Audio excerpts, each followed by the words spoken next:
Tercera entrega sobre lo que estamos estudiando. Hemos dado...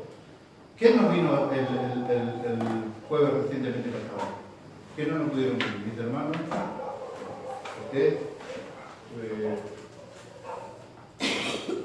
¿usted con qué yo voy a cumplir? ¿Cuánto están demorando las reuniones de estudio bíblico? ¿Cuánto duran más o menos? Una horita. ¿Bien? No, porque algunos incrédulos, como les decía al principio, no creían en mí. Tengo testigos, ¿no? Me alegro mucho. Bueno, habíamos dado 2 pasos atrás en nuestra exposición para poder estudiar la Biblia de una manera más simple y tratar de que usted se vaya acá sin dudas de lo que estamos estudiando. Hemos transmitido frases completamente difíciles de digerir y necesitamos clarificar cada una de ellas. Voy a insistir en esta gran y terrible realidad de que el secreto de todo este estudio es que usted tiene que morirse. Usted se tiene que morir. El deseo de Dios no es que es mejorarle tu vida, el deseo de Dios es destruirla. Dios no quiere cambiar parte de su pensamiento, Dios quiere destruir su mente. Dios no viene a cumplir los sueños de Dios, bueno, algo ya estuvimos aclarando sobre eso. El único asunto que le interesa a Dios es el prójimo. Ahora, todas estas verdades que parecen tan fuertes tienen una sola solución. No es que a Dios no le interese. Mire lo que yo le acabo de comentar de esta linda pedazo de oración que tuve con mi Señor. ¿Cómo no le vamos a interesar si Él sacrificó a su unigénito por nosotros? O sea, ¿cómo alguien puede pensar algún minuto que las cosas de Dios, las cosas mías no le van a interesar a Dios? Le interesan. Entonces la pregunta de un buen alumno como usted sería, pero ¿qué es lo que no estoy entendiendo? Porque yo sé que yo le intereso a Dios. ¿Cómo es que a Él no le interesan mis cosas? Entonces usted buscará la respuesta a ese tipo de situaciones. A eso hemos venido. Y así estamos, bastante despacito para que no nos tropecemos. ¿Está bien? ¿Está conmigo, no? Amén. Estamos reunidos como cuerpo de Cristo no con el solo propósito de que la voluntad de Dios se nos ocurra aquí, sino que se nos revele y podamos vivir la voluntad de Dios. Esa es la gloria para Él.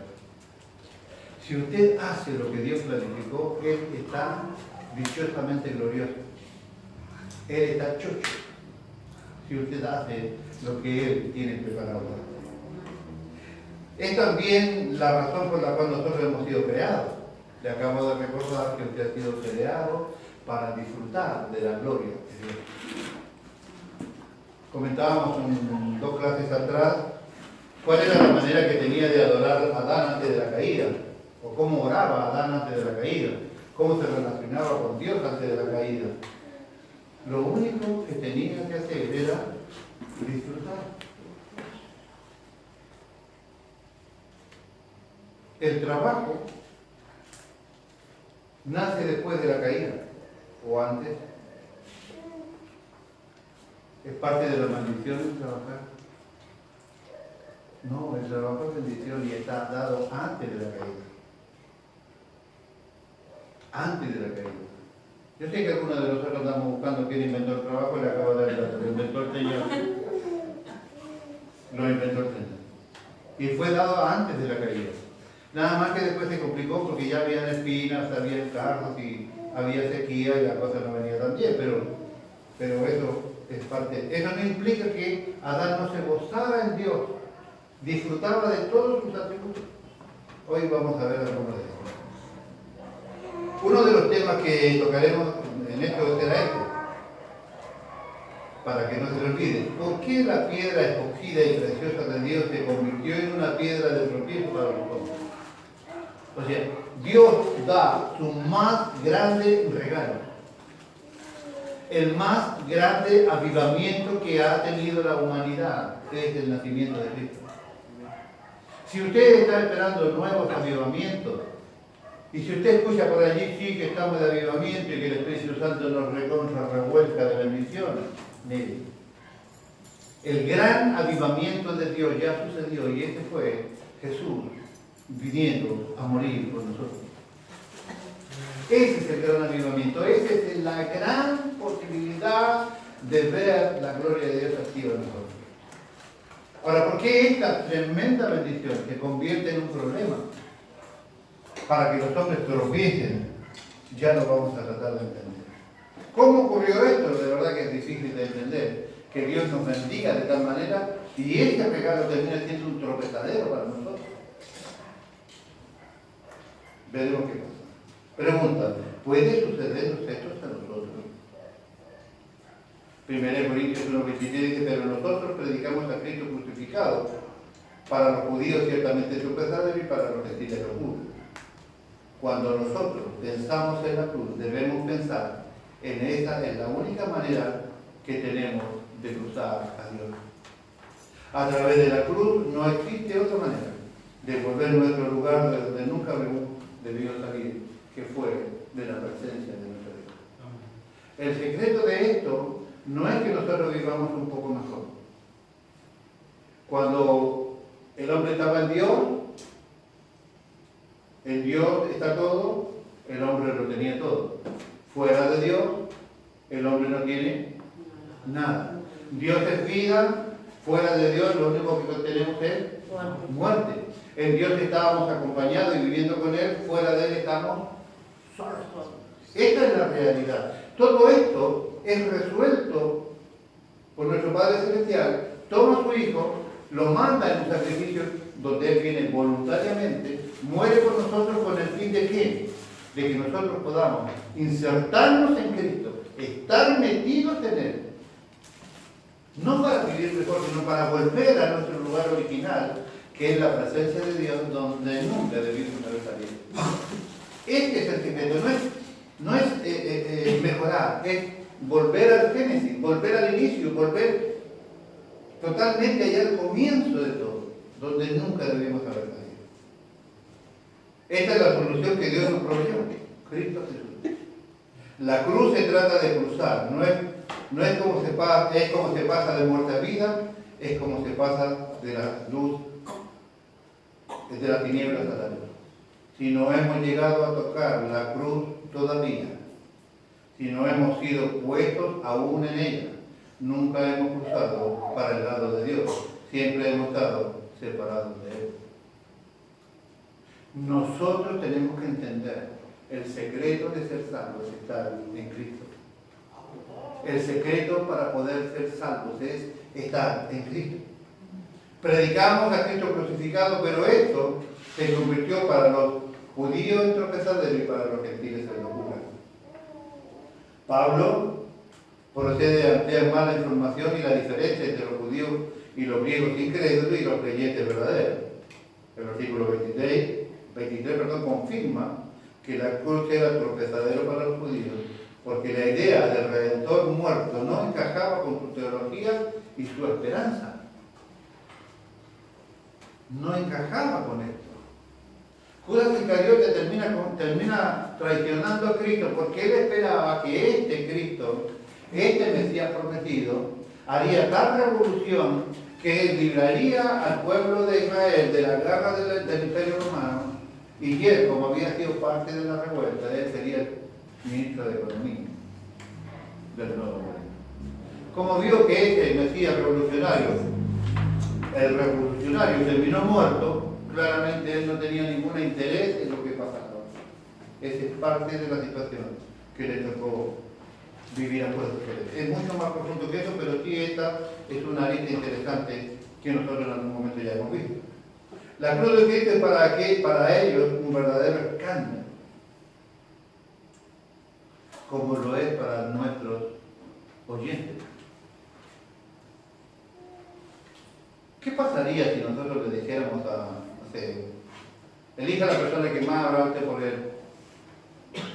Su tío, su abuelo, su mamá, tiene un pariente con cáncer terminal y le dice, ¿sabes qué? La única manera que vos te salves es que mueras.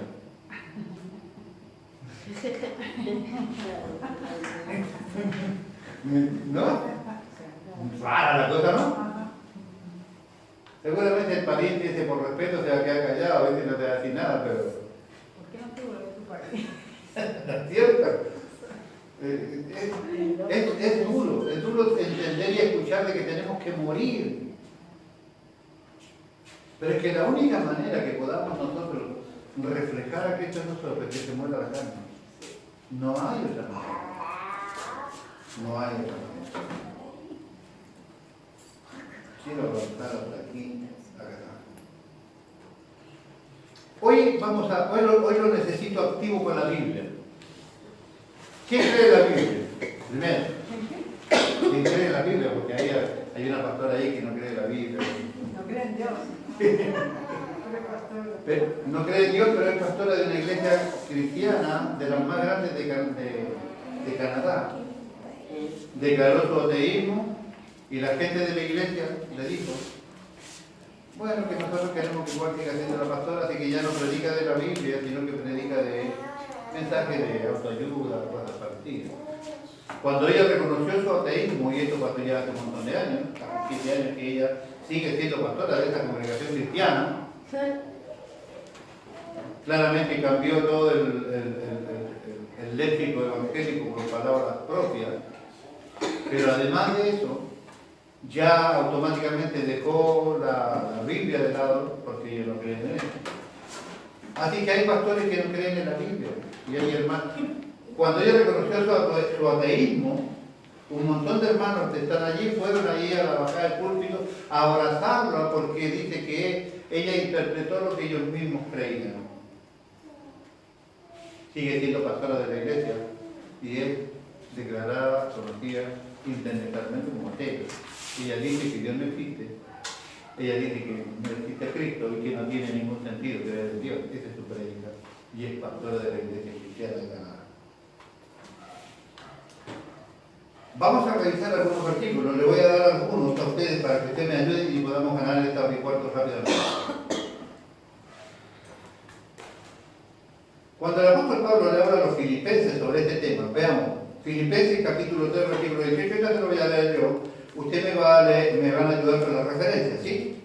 Pongamos un cachito de atención. Filipenses 3, 18, porque por ahí andan muchos, de los cuales os dije muchas veces, y aún ahora lo digo llorando, que son enemigos de la cruz de Cristo. Pero el fin de los cuales será perdición. Cuando yo era jovencito en el Evangelio y leía esto, claro, ¿qué se me viene a usted a la mente cuando estamos diciendo los enemigos de la cruz de Cristo? Los brujos, ¿no es cierto? Los ateos. ¿Qué más? Los hechiceros. No sé, los musulmanes, todo aquello que esté en contra de Cristo, ¿no entiendo? En términos generales, nosotros decimos, estos son. Ahora vamos a ver ahora qué es. Versículo 19, el fin de los cuales será perdición, cuyo Dios es el vientre y cuya gloria es la vergüenza, que solo piensan en lo terrenal. Palabra muy importante en esto. ¿Quiénes son entonces los enemigos de la cruz? Respuesta, los que solo piensan en lo terrenal. Repito, Dios no vino a mejorar la vida de nadie. Mire, si usted necesita que Dios le mejore la economía, puede tomar clases de matemática o de administración o de lo que sea, o puede buscar otro trabajo, o puede trabajar. ¿No? Si usted quiere mejorar la economía, usted puede buscar recursos humanos. Si usted quiere tener salud, bueno, hágale caso a los que nos aconsejan bien por la salud y vamos al hospital y tomemos remedio. Si usted está emocionalmente mal, busque un psicólogo. Porque estas cosas que nombro como ejemplo, que parecen putos pero son reales, lo importante es que usted tiene que entender que Dios trajo para nosotros el remedio para la enfermedad que solo Él tiene. El remedio para la enfermedad se llama Cristo y la enfermedad se llama pecado. Nadie más puede sanar eso. Nadie más puede solucionar eso. Entonces Dios no vino a mejorar la vida nuestra. Dios vino a cambiar nuestra eternidad. Usted puede vivir 80 años. Mire, vi ahí me puse por un videito de un hombre de 90 años que no sé cuántos kilómetros ha hecho solo en una barcaza otro de 80 años que se tiraba en unos clavados ahí en un país de Centroamérica. Usted puede tener los mejores 80 años de la humanidad, pero si mañana se muere y va al infierno, se acabó toda su gloria. Cristo vino a solucionar problemas que nadie más puede solucionar, y esa es la solución del pecado. ¿Quiénes son entonces los enemigos de la cruz? Vamos a ver, los que piensan en lo terrenal. Versículo 20. Pero más nuestra ciudadanía está en los cielos, ¿no? Donde también esperamos al Señor y Salvador, al Señor Jesucristo. O sea, usted no es argentino, lo cual indica que yo no soy chileno.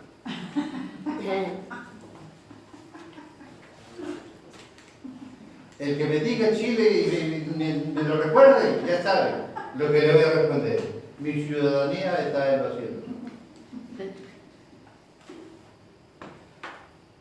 Una de las desgracias fundamentales del hombre que confiesa ser cristiano es haber predicado una fe sistemáticamente puesta en lo terrenal. Pareciera que la fe o la salvación que Dios nos otorga, si no viene a resolver un problema inmediato, temporal, o no trae una respuesta a los deseos seculares y muchas veces carnales y pecaminosos que nosotros representamos, pareciera que esa fe no tiene sentido. ¿Usted alguna vez se puso a revisar su listado de oración? Yo lo hice, yo no ahora no, pero hace un par de años lo hice, hermano. Echaba en el supermercado chino por un lado y salía por el otro lleno de cosas. ¿Me entiende lo que estoy diciendo? O sea, todo para acá nomás, nada de poco de transformación, poco de perdón, poco de no, pero el resto tenía de todo, o quería de todo. Escuche, en ese caso la fe se convierte en un tropezadero. La fe que Dios puso en sus manos tiene que estar dada con la intención de que usted solucione problemas eternos. Eternos, no que le cambie el corazón a su esposa o a su novio o a su novia. No es para que su patrón le aumente el sueldo. Esto se soluciona de otra manera. La fe está dada para que usted solucione problemas eternos. Alguien podrá decir, bueno, sí, pero yo oré, o lloré delante del Señor, le clamé un montón de tiempo y el Señor me dio lo que yo le pedí. Probablemente haya pasado, si es que fue Dios el que intervino. Primera cosa. Segundo, póngale que haya pasado. Si sucedió ese milagro, es porque ese milagro tiene alguna influencia en su eternidad. Ese milagro tiene que tener alguna incidencia en la eternidad de alguien. Solo así sucederán milagros de nosotros. Venimos diciendo que hay una iglesia moderna enamorada de lo sobrenatural. Oramos el martes y Mauricio oraba una gran verdad. Señor, necesitamos que tú nos crucifiques todos los días. Porque si el problema fuera hablar en lengua, sería muy fácil de resolver. Nosotros necesitamos morir a la carne para que Dios pueda reflejarse en nosotros. Pablo decía, yo prefiero hablar 5 palabras que ustedes me entiendan y no 10.000 lenguas que no edifican a nadie más que a mí. Vivimos en esta expectativa de lo sobrenatural y resulta que la iglesia tiene que ser espiritual.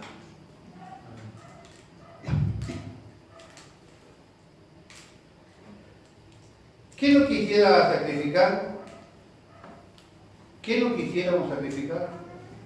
Todo lo que usted, la palabra nos enseña que todo lo que no quisimos sacrificar a causa de Cristo se convierte en un ídolo.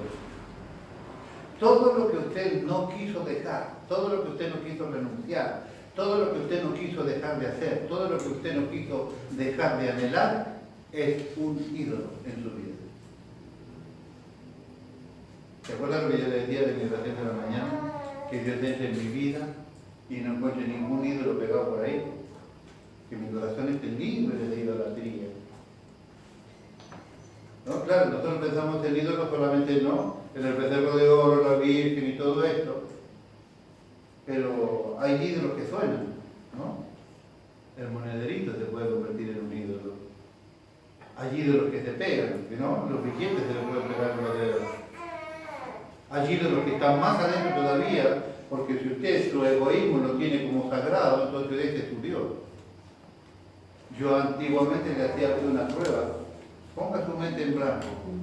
Piense en lo más importante que usted tiene en esta vida ya. Y lo primero que vino a su cabeza, ese es su Dios.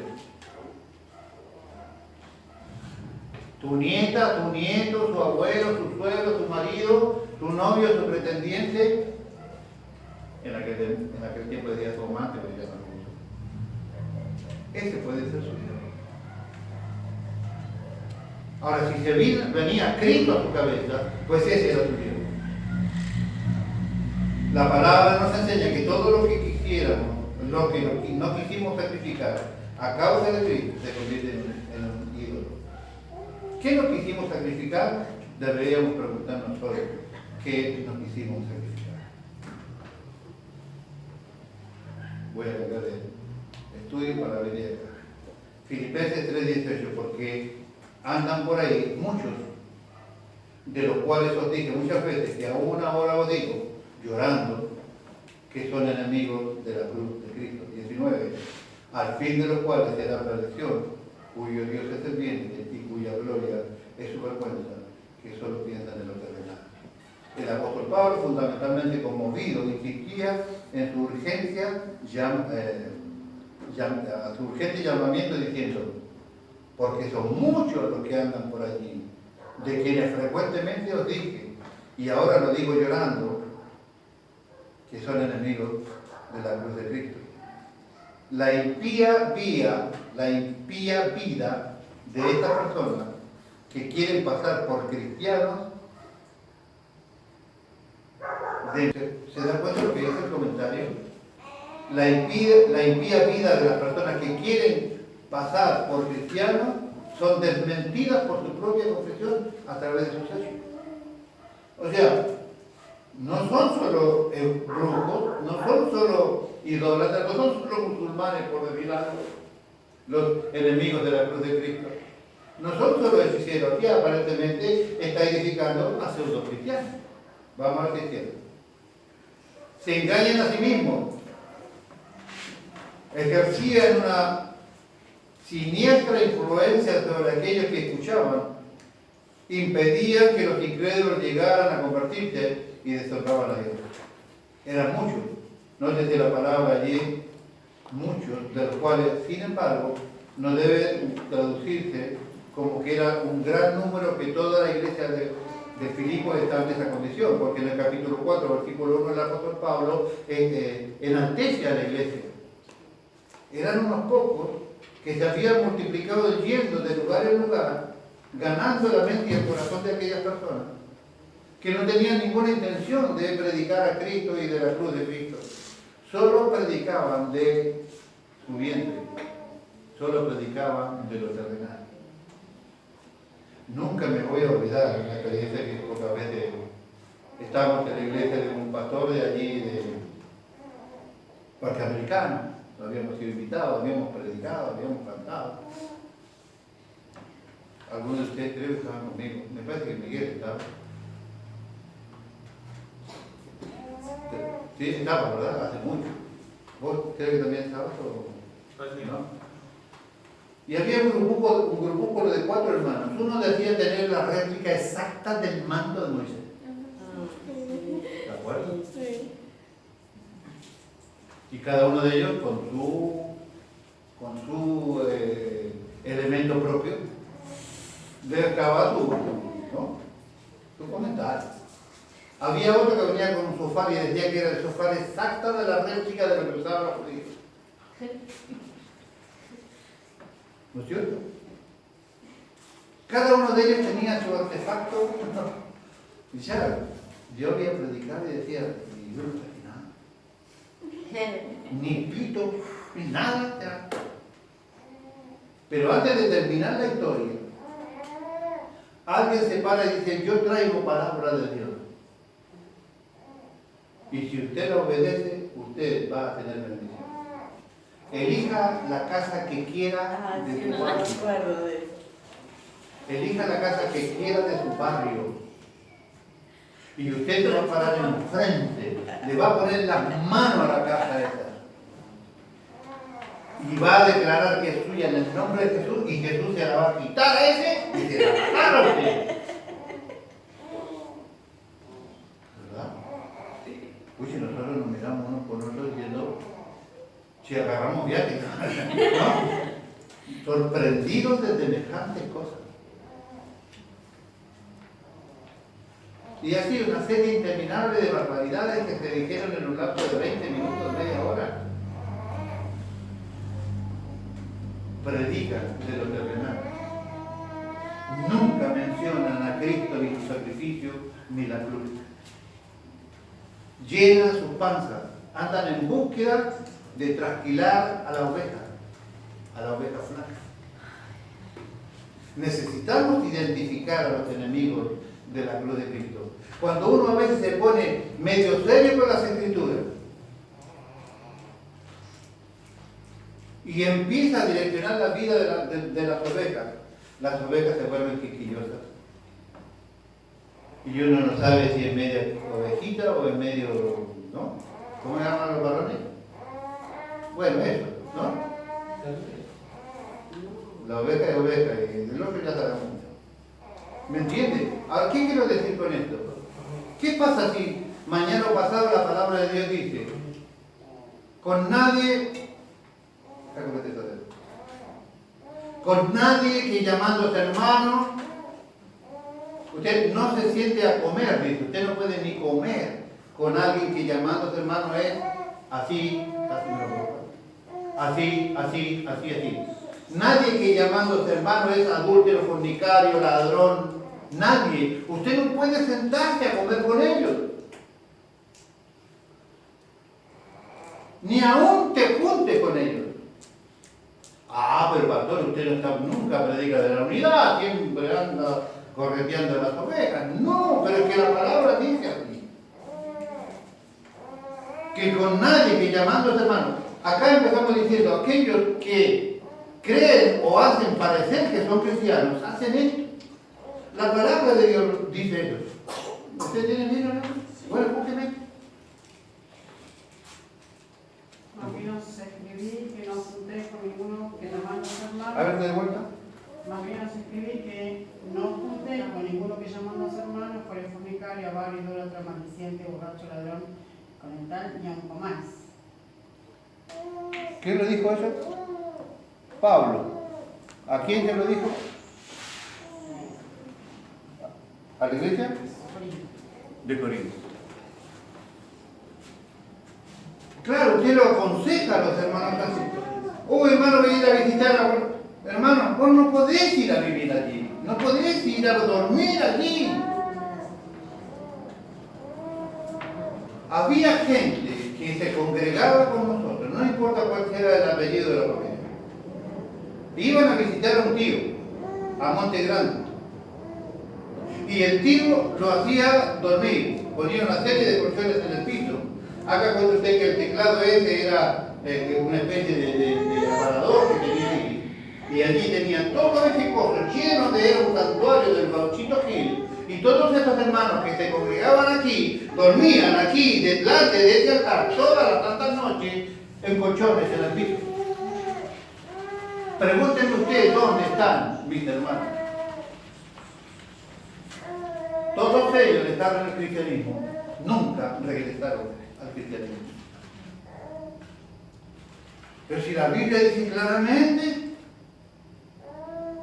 nosotros no podemos hacer cualquier cosa, no podemos ir a cualquier lugar.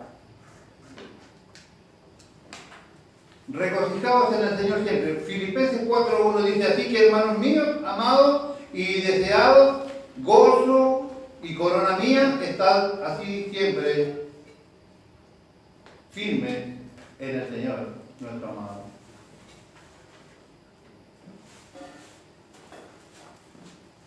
Enemigos de Cristo no son solamente los grupos. Enemigos de Cristo son todos aquellos que utilizando las mejores de las intenciones, a usted lo desvíen, lo extravíen de la verdad.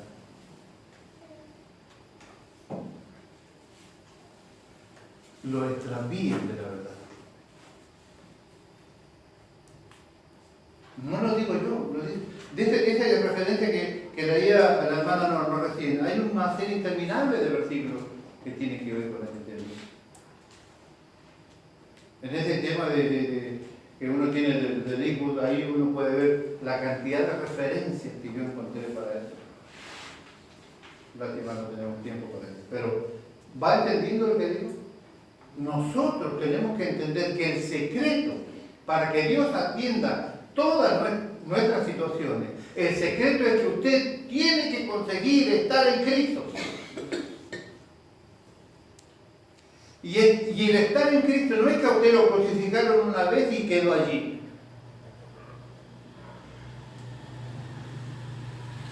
El hermano Luis lo crucificaron, no, ese ya está crucificado. ¿Y cómo anda haciendo fechorías por acá? Usted tiene que entender que la determinación de la fe es una situación que usted hace cada día. Yo decido hoy no fumar. Yo no fumo. Yo decido hoy no mentir. Yo decido hoy ser fiel a Cristo. Yo decido hoy estar crucificado con Él. Y Dios, cuando usted pone en ejercicio su libre albedrío, Dios viene con toda su ayuda para que usted pueda cumplir aquellas cosas. Le he enseñado hasta el cansancio en el Antiguo Testamento y en el Nuevo. Cuando usted declara algo, el diablo tratará por todos los medios de que usted rompa su palabra. El diablo tratará de que usted rompa su palabra.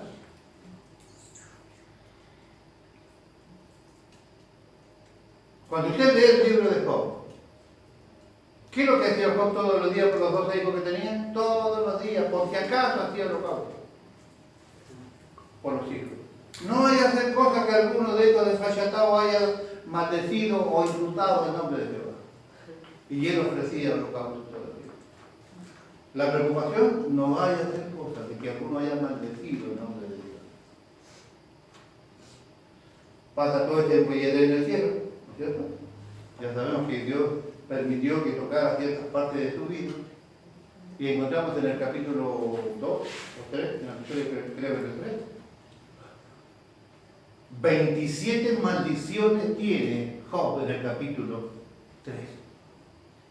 Maldijo, mire, hasta la palangana del agua, mire. Todo lo que él había hecho, holocaustos tras holocaustos, en nombre de los hijos para con Jehová, él terminó maldiciendo en un capítulo 27 veces.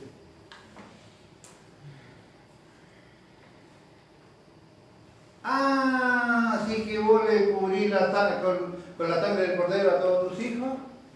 Maldijo 27 veces. Todo lo que él tanto había proclamado que no, terminó haciendo. Terminó teniendo un problema de orgullo, porque la razón de esa situación tiene dos motivos importantes que usted debe saber como cristiano. La primera de ellas, ¿por qué Dios permitió semejantes situaciones? Pobre hermano nuestro. ¿Cómo Dios permite tantas cosas? Se le murió la señora. No, a la señora no. A la señora se la guardó. Se dejó la hija. Sí. La señora se la tuvo, se la dejó guardada. Le mató a los hijos, le mató todo, perdió todo. ¿Cuál era la razón? Primero, Dios estaba adiestrando a uno de sus siervos para que quedara allí como ejemplo para todas las generaciones venideras. Él tenía planificada la escritura para que ese ejemplo quedara allí. Primera vez. Segunda cosa, Job tenía un problemita de orgullo. Un orgullo muy sutil, manifestado de manera muy suave, que nosotros hemos utilizado en infinidad de ocasiones. Me presentaré delante de Dios y defenderé mi causa. No, que yo voy a defender, porque ¿qué me van a decir a mí, loco? No, yo voy a defender mi situación, loco, y al final quiero andar. ¿No lo hemos hecho todo? ¿Para qué te digo que no es cívico aquí? Todos nosotros hemos dejado florecer ese maravilloso y bien cuidado ego, o egocentrismo, o orgullo, para decir yo voy a defender mi causa. Yo no voy a dejar que nadie me venga a condicionar. La razón de la prueba de Job fue que él dijo que podría defender su causa delante del Señor. Todo este proceso que se arrancaba con un pedazo de teja, de concha de mar, por la sarna, la letra que tenía, para que él después termine diciendo: Jehová Dios, Jehová quitó, bendito sea el nombre de Jehová. Para que termine diciendo: yo sé en quién he creído. Para que termine dándole gloria a Dios. Desapareció esa postura de que él defendería delante de Jehová su causa. El orgullo fue moldeado en esta prueba.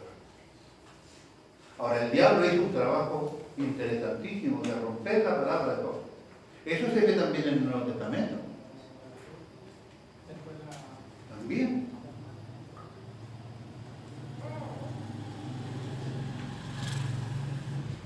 Necesitamos nosotros definir si usted quiere ir a la vida eterna.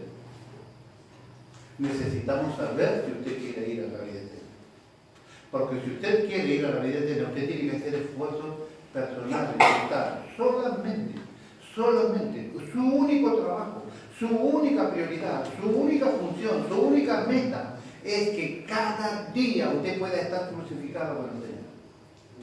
Al principio va a estar crucificado y va a seguir haciendo cosas. Usted va a estar crucificado y declaró a la mañana que hoy se crucificó con el Señor y usted siguió haciendo cosas. Porque aún crucificado parecía que a rato nos bajamos, hacemos y nos volvemos a colgar a una trampa así. ¿Sí? ¿Se puede preguntar, Pastor? ¿Sí? Pastor, ¿y los hijos de Job por qué murieron?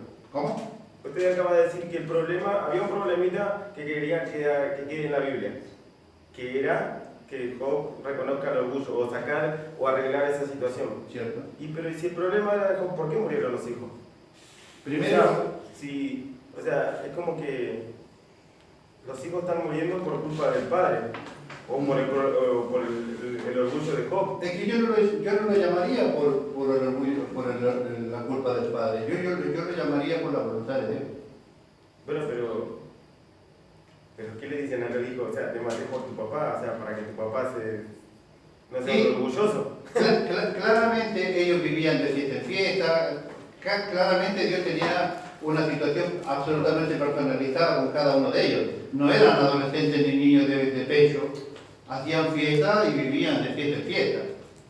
Claramente Dios tendría una situación con cada uno de ellos, pero la situación, Dios maneja la vida como Él quiere. Él es el dueño de la vida. Él es el dueño de la vida. De hecho hay un texto ahí en Deuteronomio que dice: el padre no morirá por el hijo, ni el hijo morirá por el padre, cada uno morirá por su pecado. Esa es parte de la ley de Moisés. Entonces, lo que resalta la historia de Job no es la circunstancia que se vivía con cada uno de los hijos, sino simplemente que él estaba poniendo un testimonio, como dije anteriormente, dejando un precedente de su siervo para que ellos puedan después, nosotros podemos aprender de eso. Yo no sé cuál es la razón que haya tenido con cada. La Biblia no describe la situación con cada uno de sus hijos. Solo dice esto, que vivían de fiesta en fiesta y que en esas tomateras que ellos tenían, él tenía miedo de que sus hijos pudiesen ofender a Dios. Pero lo cierto aquí es que la cuestión, el centro de la historia es otro. El centro de la historia es Dios mostrando su soberanía a pesar de esta voluntad permisiva de que toquen a su siervo, robándole o quitándole de las manos, mejor dicho, esa idea de que yo puedo defender mi egocentrismo, y después lo bendice dándole muchos más hijos dándole mucha más riqueza, dándole mucha más de todo. O sea que se pudiera entender un poquito, entonces como que los hijos también se sentían protegidos por Job dentro de su situación. O sea, se está diciendo que cada uno tenía su situación, o sea, porque dijo que el padre no moría por el hijo, ni al revés. Entonces, los hijos ya tenían que estar, o sea, el que estaba atento se iba a salvar y el que no se salvó, o sea, murió, pero conscientemente. Primero, ¿aceptaba Jehová la ofrenda de Job sobre sus hijos? Sí, entonces sus hijos estaban protegidos por el padre. Bueno, pero ellos por eso se confiaron de eso. Pero si no estaban en... No es que la cuestión no es los hijos, yo no sé si se confiaban en ellos. El tema es que él... Pero se podía preguntar. El tema es que él voluntariamente protegía a sus hijos de esa manera. Como vos voluntariamente tenés que orar todos los días por tus hijos. O sea, la protección nace de tu condición de padre. No es que ninguno de los medios dice, papá, por favor no te olvides de orar por mí. No. Nace la preocupación natural en nosotros por los hijos.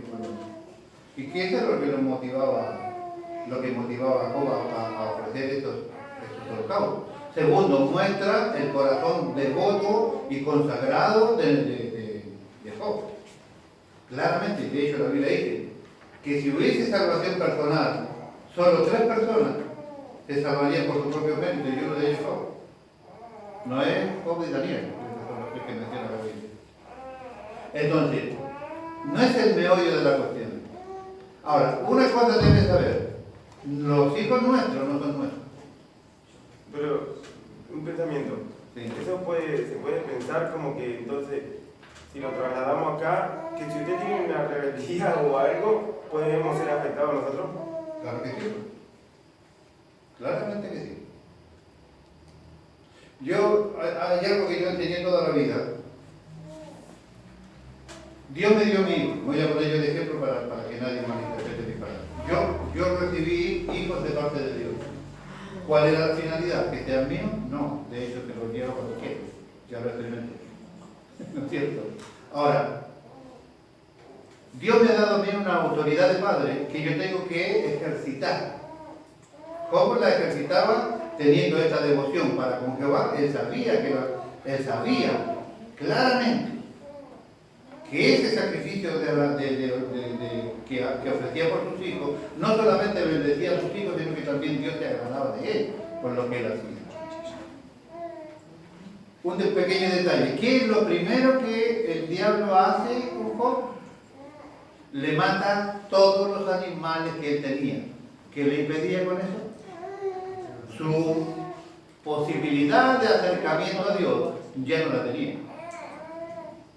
Segunda cosa, me pongo como ejemplo. Dios me puso a mi hijo en mis manos. Y Él me ha dado una autoridad de padre a mí. Como Dios me dio la autoridad de padre a sus hijos. A Job. Ahora, si Él daba ofrenda, yo estoy pensando ahora en el vivo, ¿no? Si Él tenía en su corazón y sabían sus hijos que Él ofrecía holocaustos por ellos, ¿no te dice a vos que esos chicos estaban educados en el temor de Jehová? Claro que sí. Él no podía hacer por allá toro, ofrendas por alguien y que esos interesados en verdad, Él lo hacía todos los días. O sea, no había manera que sus hijos no estuvieran informados de lo que el padre hacía por sus hijos. Entonces, Dios me da a mí la responsabilidad, de cuidar y de educar en Dios a aquellos niños. Esa autoridad no será quitada nunca. Yo puedo hacer de mis hijos 5 mendigos y yo seguiré siendo el padre de ellos y ellos tendrán que respetarme a mí. Yo puedo hacer de ellos, de mis hijos, 5 mendigos, 5 delincuentes, 5 narcotraficantes, o puedo hacer 5 siervos de Dios. Yo nunca perderé la autoridad de Dios de hacer lo que considere necesario para la protección de mis hijos. Claramente, si yo logré educar a esos niños en Cristo y mostrarles las verdades bíblicas que yo trato de compartir con los demás, voy a tener una premiación por ellos. Ahora, si yo de esos mismos hijos, yo los convertí en mendigos, en narcotraficantes, en prostitutas o lo que sea, claramente voy a tener otro pago por ellos, porque los hijos no son nuestros. Pero Job tenía claramente establecido, se ve por los hechos, por la relación o por el relato bíblico que no especifica claramente de los sus hijos, pero si yo sé que mi papá todos los días ofrece ofrendas a Jehová por mí, es porque claramente yo entiendo lo que él está haciendo. No eran adolescentes, eran gente grande. Así que debemos nosotros cuidar a nuestros hijos, sí. De hecho, una gran verdad, cuando usted tiene un hijo, vos tenés un talón de Aquiles. Cuando vos tenés un hijo a quien debes cuidar, vos tenés una debilidad, no solamente pensando en el enemigo que tenemos que querrá destruir nuestras vidas, sino pensando en el propio Dios. Cada vez que yo tuve que enderezar mi situación con Dios, siempre fue afectada la salud del pastor Esteban Alejandro Loyola. Cada vez que Dios necesitó que yo me inventara y me dejara de formar, la salud de mi hijo fue tocada. Claro, oh mi hijo, sí, el apóstol Pablo dijo, he rogado 3 veces al Padre para que no me salga poder de los ojos, y él me dijo, bástate mi gracia, mi poder, se perfecciona en la debilidad. Mientras más débil era mi hijo, más fuerte era él. Ese es un tratamiento de Dios con él. El otro día, en la clase pasada, estudiamos, ¿es correcto que los cristianos pidamos renovarme la fuerza? No, no es correcto. Porque si yo sé que me promete potencia de Dios en mí cuando yo estoy débil, ¿por qué quiero ser fuerte? Si la potencia de Dios está en mí cuando soy débil, dice. Entonces yo prefiero tener cierta debilidad para que el poder de Dios esté en mí. Entonces Dios tenía un proceso personal con el pastor Esteban. De hecho, no porque esté la presencia del Señor, pero claramente, mejor de los cristianos de los Loyola, 3 veces ir al cielo y volver. Pero esa posibilidad siempre existió en nosotros. Cuando yo determinadas o demasiadas cosas había puesto en la vida del ejercicio del pastor Esteban, Dios se lo llevó. No estoy diciendo que sea la razón exclusiva de su partida. Todas las cosas que Dios preparó para él las vivió, porque nadie se va de aquí con la vida media hecha y media no. Claramente no es así. Se va con la vida terminada. Pero cuando yo quise hacer, o que la iglesia mantuviera el ejercicio de las cosas que se hacían, necesité armar 5 o 6 grupos de trabajo de las cosas que él hacía solo. Entonces, mientras más débil era, más fuerte se sigue. Y eso tiene que ver porque Dios puede tocar a mi hijo cuando él quiere. Pero la lección de Job no está centralizada en los hijos, está centralizada así que hay menos información de la que uno quisiera. Pero estas verdades bíblicas que yo te comento son importantes para que las tengamos todas en cuenta. Los hijos no son nuestros, son hijos de Dios. Y nosotros tenemos solamente como responsabilidad transmitirles todo lo que podamos mientras estén a nuestro alcance. Va a llegar el día en donde cada uno de ellos va a tomar decisión por mayoría de edad. Entonces vos tuviste todo un tiempo de ahí para atrás para llenar el cofre de tu corazón y de tu mente con verdades de Dios, con palabras de Dios, con promesas de Dios, con ejemplos de Dios. Porque después tendrá la libertad, como todo ser humano, del libre albedrío que Dios ha puesto en las manos de cada ser. Y como Jesús le dijo a Pedro ha sido pedido para ser zarandeado, yo he rogado al Padre para que tu fe no falle, y una vez vuelto, o sea, en algún lado iba a parar, confirma tus hermanos. ¿Qué necesitaba Pedro para volver? No se podía presentar a Cristo de vuelta crucificado, porque ya había sido salvado por eso. Todo lo que había guardado en el tiempo anterior con Cristo era lo que tenía que echar mano para poder salir de esa cautiverio satánico y volver a confirmar a sus hermanos. Nuestro tiempo es hasta que venga el momento del zarandeo. Si usted no aprendió nada, si usted no guardó nada en su corazón, si no hay fe retenida en su interior, si no hay conocimiento bíblico retenido en su interior, si no hay palabra de Dios que dé vuelta en nuestra alma, entonces tenemos poca posibilidad de regresar. Pero si echamos mano a lo que Dios ha hecho con nosotros y la palabra establecida allí la podemos tomar, claramente podemos ser, como dice la Biblia, más que vencedores. ¿Está bien? Claro. Bueno, son y 10, y yo pues tengo que decir que vino aquí, tengo que... Sí. Cuando yo era jovencita, no creía en Dios, y me venían a hablar de Cristo, yo le decía, si Dios existiera, no se morirían los niños en el África, no habría tantas pestes, no habría enfermedades, no habría gente inocente muriendo por ahí, no habría guerras, decía yo. Cuando yo me encontré con el Señor, yo entendí que quién era yo para cuestionar las decisiones de Él. Exactamente. De hecho, venimos estudiando...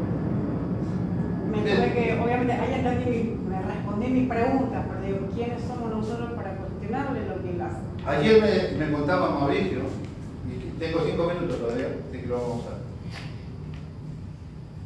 que a veces nosotros oramos mal, tratando casualmente de cuestionar o pedir que Dios cambie la determinación que a nosotros nos parece que está mal que está haciendo. O sea, hablaba, por ejemplo, de Corea del Norte, ¿no? Señor, cambia el gobierno, Señor, Jong Kim-un siente el placer de matar a los cristianos, Señor, sácalo, Kim-un. ¿No? Resulta que para aquellos que están un poco interesados en la problemática misionera o en la información del día a día por esta amenaza cercana y latente de una guerra atómica,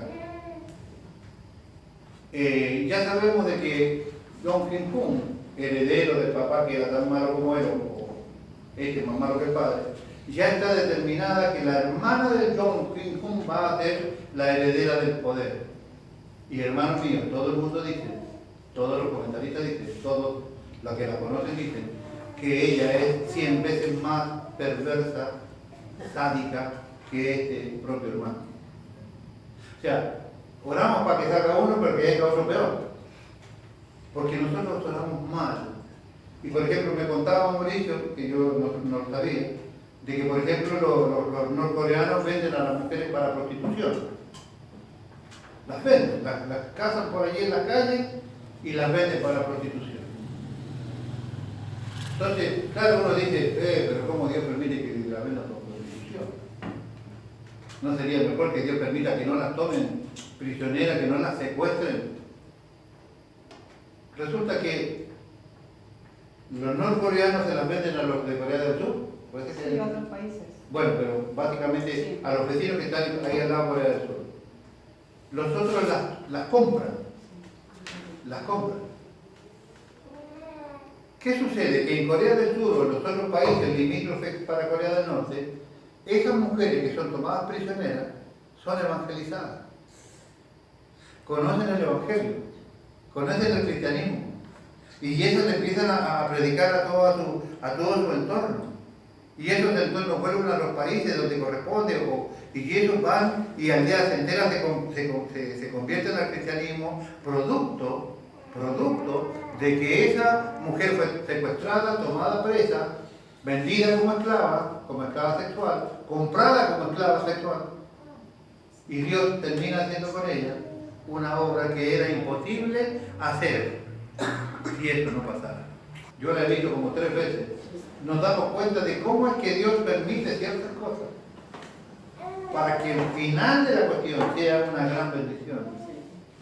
Dios sigue haciendo lo que siempre ha hecho. Yo me grabé esa frase. De hecho, morir significa dar el fruto. ¿Cómo? De hecho, morir significa dar el fruto. Exactamente, porque el trigo para que germinara tiene que morir primero. Sin muerte no hay nueva vida. Eso es lo que estamos estudiando ahora. Si nosotros no logramos morir a la carne, no logramos morir al viejo hombre, nunca nacerá Cristo en nosotros. Ahora, esas mujeres que son tomadas, muchas de ellas muertas, predican el Evangelio y grandes cantidades de cristianos han nacido de esa venta. Necesitamos orar que Dios no permita que esas mujeres se vendan como esclavas. ¿No es mejor decirle al Señor que Él haga lo que siempre sabe hacer, que es todo bien? Y aceptar su voluntad. Hermano, el día que se murió mi hijo, yo me puse en cuestionamiento contigo. Claro, mi postura duró, y ustedes ya lo saben, duró solo 2 días. Y yo me atreví a decirle, Señor, ¿cómo te atreves a hacerle a una familia que te lo ha dado todo, hacerlo pasar por esto? Bueno, no me he cansado de pedir perdón por esa frase, pero en mi momento de desorientación, en mi momento de dolor, yo le dije eso al Señor. Cuando se murió el pastor Altamirano, yo fui a visitar al velatorio, toda una iglesia, completa, la iglesia primera bautista de Lima. Yo estaba parado en la puerta, en el puerto de la entrada, así. Todo el mundo pasó por mi lado, todos se subieron a sus autos, todos se subieron al colectivo que había encontrado, todo el mundo. Yo me quedé solo en la puerta de la iglesia, sin poder ir a enterrar a mi pastor. Nadie se fijó en mí. Un hombre que me tuvo en cuenta a mí. Yo iba a ser estudio bíblico la primera de Loma sin ser miembro de Loma. ¿Qué quiero decir? Quiero decir que nosotros tenemos que tener una mirada diferenciada de lo que es la vida. Tenemos que permitir que Dios haga lo que Él sabe hacer, lo que Él quiere hacer. Nosotros tenemos que estar dispuestos a la locura de Dios. No importa, no vamos a tener, repito, estamos hablando y predicando en contra de los intereses temporales. ¿Cuánto es la eternidad comparado con 80 o 90 años que se pueda vivir? 100 años comparado con la eternidad, ¿no es? ¿Qué es esto? La eternidad no tiene principio ni fin. 100 años nos parece tanto, cuando es solamente el tiempo suficiente para decidir si queremos hacer la voluntad de Dios o no. No hay más tiempo para eso. Ahora, ¿cómo nosotros podemos lapidar ese tiempo? Necesitamos morir. Dejemos que Dios haga con nosotros lo que Él en realidad quiere hacer, porque sus pensamientos son de bien y no de mal. Él quiere lo mejor para nosotros. Siempre va a haber gente que no te quiera. Siempre va a haber gente que no confía en vos. Aquí dentro, un gran número de hermanos no confía en mí. ¿Me lastima? No, estoy acostumbrado. ¿Me respetan? Sí, me respetan. Pero no confían en mí. No importa cuántas lecciones de honestidad, de respeto, de consideración, de armonía o de conciliador que me presenten. No importa. Nosotros tenemos que rendir todos los días un examen para nosotros. Ese examen no lo tengo que rendir por Dios. Dios me conoce y Dios sabe lo que hay en mi corazón. ¿Qué tengo que hacer? Simplemente entregarle mi vida a Él para que Él haga lo que quiera conmigo. Quiero vivir yo 80 años, sí, tengo una tarea grande que hacer en la iglesia. Pero debo vivir preparado para que si a Él se le ocurre cambiar de plan, mi plan, pueda yo estar preparado para ir a la presencia del Señor. Toda mi vida creí que el inicio de Jesús Rey de Gloria iba a quedar en manos del pastor Esteban. Siempre. La familia toda creía eso. Y resulta que un bendito día a Dios se le ocurrió llevar a Esteban. Claro, uno dice, perdimos a Esteban. En realidad no hemos perdido nada. Pero sí, el desarraigo es completamente perverso, duro.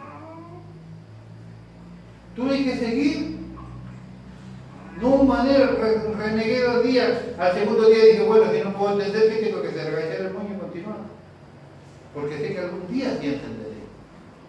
Y así lo hice. No me duró más que eso. El Espíritu Santo dice, tienes que seguir. ¿No? Como mencionábamos el otro día, o recordábamos en la oración. Jesús le dijo a Juan el Bautista, bautizame. No, vos me tenés que bautizar a mí. ¿Cómo me venís a pedir a mí que yo te bautice? Vos bautizame. Hoy no entendés. Pero deja que te cumpla todo. Hoy no entendemos lo que Dios hace. Necesitamos dejar que Dios esté activo en nosotros. Yo le decía a un hermano mío que yo quiero con todo mi corazón, enfócate en vos. Olvídate del resto de la persona. Enfócate en vos. Que tu fe, que tu testimonio, que tu caminar, que tu comportamiento, que tus palabras sean el mejor de los testimonios. Y cuando te quieras dar cuenta, toda aquella pequeña iglesia va a darte cuenta que vos sos aquel que sos y no que ellos creían que eran. Necesitamos predicar con el ejemplo. Necesitamos predicar con el ejemplo. Pero para eso, ¿de quién depende? Depende de mí. Mi esposa, fiel, vieja, compañera de toda la vida. Todos los días ruego que ella tenga larga vida, porque siempre lo digo, yo no sé qué voy a hacer el día siguiente si a ella se le ocurre morirse primero. Con seguridad voy a tener que seguir. Ahora, ¿cómo? No sé, pero sé que tengo que seguir. Pero yo tengo que determinar seguir. Y después los otros verán. Y no serán mis hermanos, no serán los otros pastores, no será mi familia, no serán los incrédulos los que van a valorar mi trabajo. Va a ser el Cristo de la gloria quien valorará lo que yo hice. Yo le aconsejaba a ese amigo mío y le decía, siéntate en vos. Vos y Cristo, Cristo en vos. Y que el otro día lo decíamos en el estudio bíblico, no es lo que yo hago en Dios, sino lo que Dios hace en mí, el secreto de Dios. El secreto nuestro es estar en Cristo. Matar y crucificar cada día voluntariamente a la mañana la carne. Señor, hoy determino estar crucificado en ti. Y tú dijiste que todo lo que toca la cruz se muere. Entonces las tentaciones se mueren, el mal genio se muere, el egoísmo se muere, la mezquindad se muere, la avaricia se muere, el adulterio se muere, todo se muere cuando uno está crucificado. Lo dijo el apóstol. Ya no vivo yo, o sea, yo estoy muerto. Muchachos, Luis no está más. Ahora Cristo vive en mí. Y lo que vivo en la carne, lo vivo en la fe del Hijo de Dios. Pero Cristo es, yo tengo que terminar haciendo lo que Cristo quiere que haga. Y lo que Cristo hacía. Entonces, cuando estoy en Cristo, entonces me gusta lo de Cristo, lo que Cristo hace, lo que Cristo piensa, lo que planifica, lo que quiere allá, lo que quiere allá. Entonces, todo eso que Cristo quiere y quiere, lo quiero yo, porque yo estoy en Él, somos uno. Juan dice claramente, voy a preparar lugar para ustedes, para que donde yo estoy, ustedes también estén. Voy y volveré y tomaré. ¿Y qué significa de mí mismo? De algo que está en Él, que está ahí dentro, que está unido. Él tomará de lo que estemos en Él, unidos en Él. Amén. Y no tiene que ver con los logros que consigamos.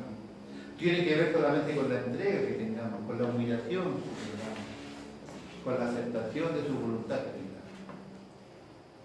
Espero que el Señor los bendiga mucho.